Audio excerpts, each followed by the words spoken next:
Wel, bore da, croeso I wedd archediad Caersalem bore yma.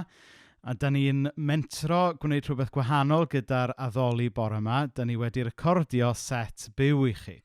Felly, gobeithio gewch chi flas o'r addoli, nid cyddorion proffesiynol ydyn ni, jyst pobl gyffredin yn addoli. Felly, gobeithio newch chi faddau y bum notes a jyst mwynhau addoli gyda ni.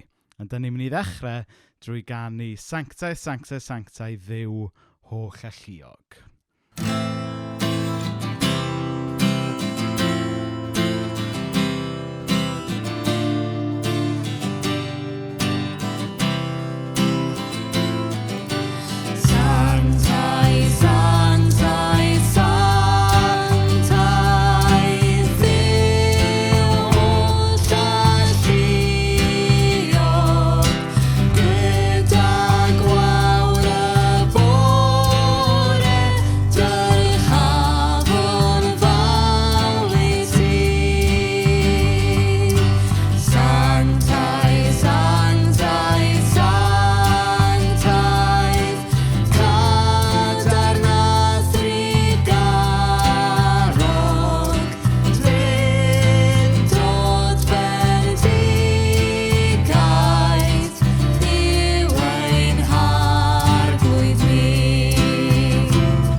Dwi'n cofio ffrind I ni, Meirion Morris, yn dweud unwaith fod yn sgwennu rhai pregethau yn Comic Sans a rhai pregethau yn Times New Roman.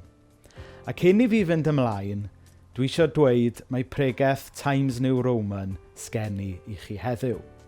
Mae Neges sy'n delio gyda pynciau anodd, ond pynciau sy'n rhaid I ni fel eglwys wynebu yn y dyddiau ni'n byw ynddi nawr. Sef be sydd ganddo ni fel Cristnogion I ddweud ynglyn â wynebu salwch, poen a hyd yn oed marwolaeth. Mae sawl peth wedi digwydd wythnos yma sydd wedi dod â'r cwestiynau yma mewn i ffocws i fi. Mae rhai ohonoch chi'n gwybod mod i wedi arwain 2 yngladd yr un diwrnod dydd Iau. Ac wrth gladdu corff mewn mynwent a hefyd arwain gwasanaeth yn y crem, mae'r pethau yma wedi dangos eu hunain mewn du a gwyn i fi. Achos dim dianc o reality fod rhywun annwyl wedi marw i chi pan i chi'n sefyll yna wrth lan y bedd neu'n istedd yna yn y crem. Mae'n atgoffa chi fod marwolaeth yn fater du a gwyn. I chi yna yn llythrenol yn gwisgo du a gwyn. Dyddiau yma, i ni'n clywed ystadegau, un ystadegyn ar ôl y llall, ond yr un ystadegyn pwysig na allwn ni ddianc ohono fe yw fod 1-in-1 chance gyda ni o farw. Mae pawb mynd i farw rhywbryd. Mae stori ddoniol gan mam gi am ffrind iddi sy'n feddyg. A pan fydde pobl yn gofyn i ffrind mam gi os ydyn nhw'n mynd i farw, beth oedd hi y meddyg yn dweud, yes, but probably not today. Mae marwolaeth yn reality sy'n rhaid i ni gyd i wynebu rhywbryd. Mae'r feirws yma eisoes wedi lladd dros 50,000 o bobl. Mae hynny tua 15 gwaith gymaint a bu farw ar 9/11. Mae marwolaeth mynd i fod yn reality sy'n effeithio nifer o deuluoedd, a hynny falle heb bod nhw'n ei ddisgwyl dros y misoedd nesaf. Nawr chi'n deall pam fod hwn yn neges Times New Roman, nid Comic Sans. Ond y peth ydy, mae pobl yn disgwyl i ni fel eglwys i drafod y pynciau trwm yma. Mae pobl yn troi at yr eglwys am atebion wrth iddyn nhw ddod wyneb yn wyneb a profedigaeth falle am y tro cyntaf. Nawr yn sydyn iawn heddiw, dwi eisiau mynd â ni i Efengyl Ioan, i benod 11, lle ni'n dod at hanes marwolaeth Lasarus, ffrind Iesu. Efengyl Ioan, penod 11. Roedd dyn o'r enw Lasarus yn sâl. Roedd yn dod o Bethania, pentref Mair a'i chwaer Martha. Mair oedd wedi tywall persawr ar yr arglwydd Iesu, a sychu ei draed gyda'i gwallt. A'i brawd hi oedd Lasarus, oedd yn sâl yn ei wely. Dyma'r chwiorydd yn anfon neges at Iesu. Arglwydd, mae dy ffrind annwyl di'n sâl. Pan gafodd y neges, meddai Iesu, fydd marwolaeth ddim yn cael y gair olaf. Na, pwrpas hyn ydy dangos mor wych ydy Duw, a bydd mab Duw yn cael ei anrhydeddu drwyddo hefyd. Roedd Iesu'n hoff iawn o Martha a'i chwaer a Lasarus. Ac eto, ar ôl clywed fod Lasarus yn sâl, arhosodd lle roedd am 2 ddiwrnod arall. Yna dywedodd wrth ei ddisgyblion, gadewch i ni fynd yn ôl i Jwdea. Pan gyrhaeddodd Iesu, cafodd fod Lasarus wedi cael ei gladdu ers 4 diwrnod. Roedd Bethania llai na 2 filltir o Jerusalem, ac roedd llawer o bobl yn Jwdea wedi dod at Mair a Martha i gydymdeimlo â nhw ar golli ei brawd. Pan glywodd Martha fod Iesu'n dod, aeth allan i'w gyfarfod, ond arhosodd Mair yn y tŷ. Arglwydd, meddai Martha wrth Iesu, tasai ti wedi bod yma, fyddai fy mrawd ddim wedi marw.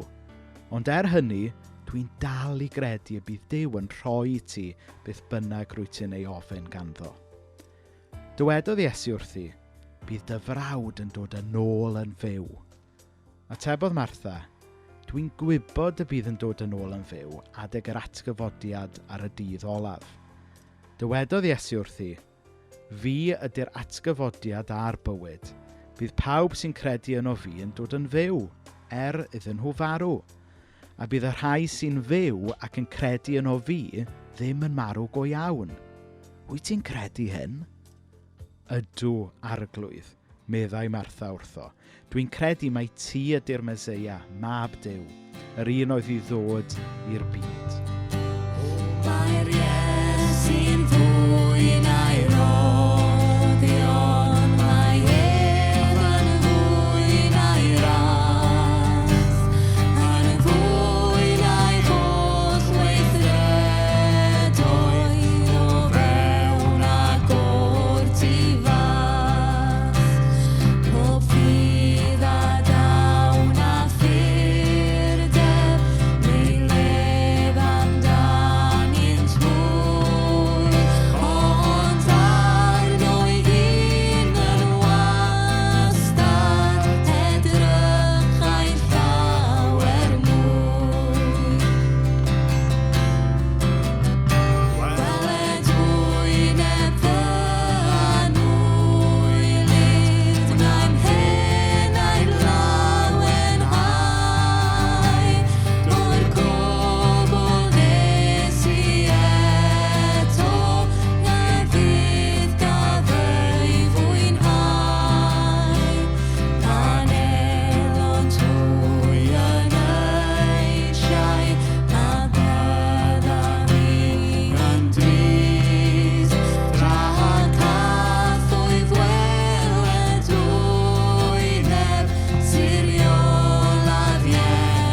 peth cyntaf sy'n fy nharo i o'r hanes rhyfeddol yma yw'r neges mae Mair a Martha yn anfon i Iesu.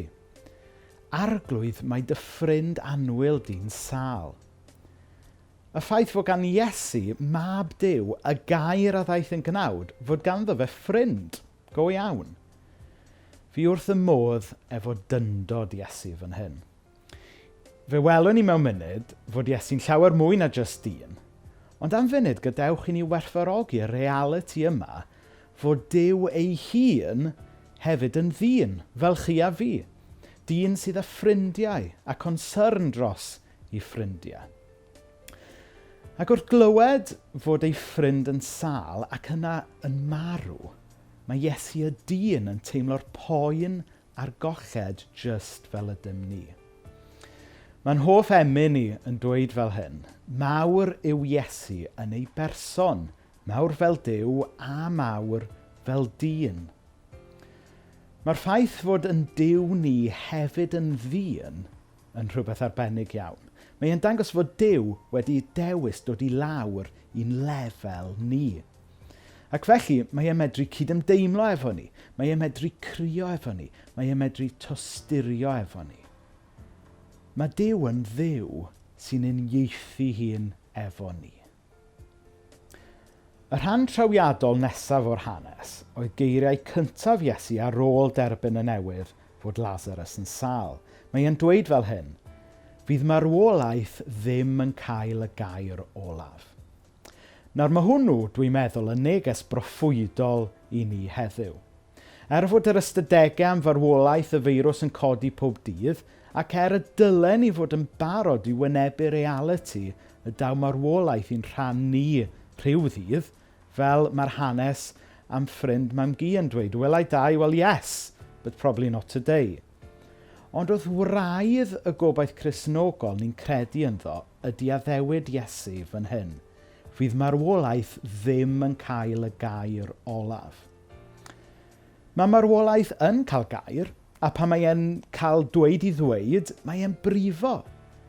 Oedd Iesu fel i ni yn brifo wrth weld ei ffrindau yn marw. Ond yn allweddol, nid marwolaeth sydd ar gair olaf. A mae hynna'n rhan o'r gobaith Cristnogol. Fel mae'r hanes yn mynd yn ei flaen, mae marwolaeth yn gwneud ei weithaf, ac mae Lasarus yn marw. A hynny cyn i Iesu gyrraedd. Ac mae Martha yn dweud wrth Iesu, tase ti wedi bod yma, fydde fy mrawd i ddim wedi marw. Nawr mae ymateb Martha yn ddynol ac yn hollol naturiol. Mae'n troi fe o Duw am y sefyllfa erchyll. Rhan o angst taith ffydd yw beo Duw. Mae'r Beibl yn llawn hanesion am bobl yn rhoi'r bai ar Dduw. Pan does ganddo ni ddim yr atebion, mae yn naturiol ni fod eisiau cymryd allan ar Dduw. Cymryd yn dicter allan, cymryd yn poen allan ar Dduw. Ond eto, yng nghanol i siom a'i dicter, mi oedd Martha dal i ddewis trystio Iesu, achos mae e'n mynd mlaen i ddweud fel hyn. Ond hynny, dwi'n dal i gredu bydd Duw yn rhoi ti beth bynnag rwy ti'n ei ofyn ganddo. Ac mae Iesu yn mynd ymlaen i ddweud, fi ydy'r atgyfodiad a'r bywyd. Bydd pawb sy'n credu yno fi yn dod yn fyw, iddyn nhw farw.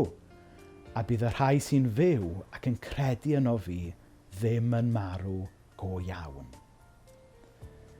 Ac yna, mae Iesu mynd ymlaen i ofyn i Martha, wyt ti yn credu hyn? Ac mae hi'n dewis dweud a chredu, gweithaf i dicter siom a phoen, ydw arglwydd, dwi yn credu. Yn ôl yr hanes, mae Lasarus wedyn yn dod yn ôl yn fyw. Dyma un o wirthiau Iesu. Y wirth olaf, y wirth mwyaf i Iesu wneud cyn iddo fe gyrraedd Jerusalem a gorymdeithio i mewn ar y diwrnod i ni'n cofnodi heddiw, sef Sul y Blodau neu Sul y Palmwydd. Ond diwedd y dydd, arwydd neu flas oedd atgyfodiad Lasarus, oherwydd maes o law, buodd Lasarus farw eto, yn yr un ffordd y byddwn ni gyd yn gorfod wynebu marwolaeth rhywbryd. A mae hynny'n dod â ni yn ôl i reality y sefyllfa i ni ynddo heddiw. Gyda salwch neu sôn am salwch o'n cwmpas, a maes o law gyda marwolaeth neu sôn am farwolaeth o'n cwmpas. Mae hanes rhyfeddol Iesu a Lasarus yn atgoffa ni mae un o'r pethau sydd wrth wraidd y gobaith Cristnogol yw fod gyda ni Dduw sydd wedi uniaethu efo ni yn Iesu. Mae Duw wedi crio efo ni. Mae e wedi tosturio efo ni. Mae e wedi cerdded efo ni.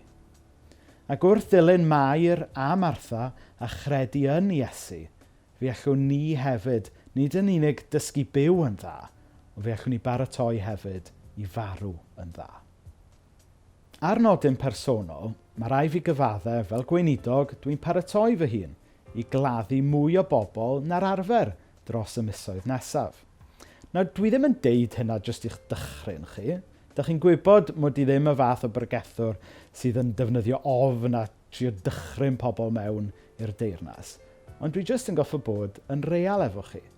Dwi'n gweddio a gobeithio na ddaw yr afiechyd i effeithio unrhyw un dwi'n adnabod. Ond eto dwi yn paratoi ar gyfer y posibilrwydd. Os daw yr alwad, fy ngweddi i yw y byddai'n cael y fraint o gladdu pobl sydd ddim jyst wedi byw yn dda, ond pobl sydd wedi marw yn dda hefyd. Pobl sydd ddim yn gwneud yn fach o farwolaeth, ond pobl sydd ddim chwaith yn ofn marwolaeth. Oherwydd fel dywedodd Iesu, fydd marwolaeth ddim yn cael y gair olaf. Nawr cwestiwn Iesu Martha oedd, wyt ti yn credu hyn? Nawr gobeithio trwy ffydd, y gallwn ni gyd ateb fel Martha, ydw arglwydd. Dwi yn credu hyn. O Dduw Dad, i ni'n troi y dyflaen di nawr yn yn gwendid. I ni'n cyffesu yn bod ni'n ofn sawl peth, a gyda'r sôn am salwch o'n cwmpas ni, gyda'r sôn hyd yn oed am farwolaethau o'n cwmpas ni, ni'n gofyn i ti ddod a heddwch i'n ofn ni. O Dduw Dad, i ni'n diolch am y gwirionedd bod ti yn Dduw sy'n uniaethu dy hun gyda rhai sy'n ofni. Wyt ti yn colli deigryn pan da ni yn colli deigryn. Wyt ti'n Dduw sydd wedi dod i lawr i'n lefel ni ym mherson Iesu Grist. Ond o Dduw Dad, i ni'n diolch fod yr Iesu hwnnw wedi marw ar y groes dros yn pechodau ni, a fod yr Iesu yna hefyd wedi atgyfodi, a drwy hynny wedi cymryd y colyn gan farwolaeth. Ac felly o Dduw Dad, yn bod ni yn ofn marwolaeth, i ni eto yn credu dy fod ti wedi trechu marwolaeth.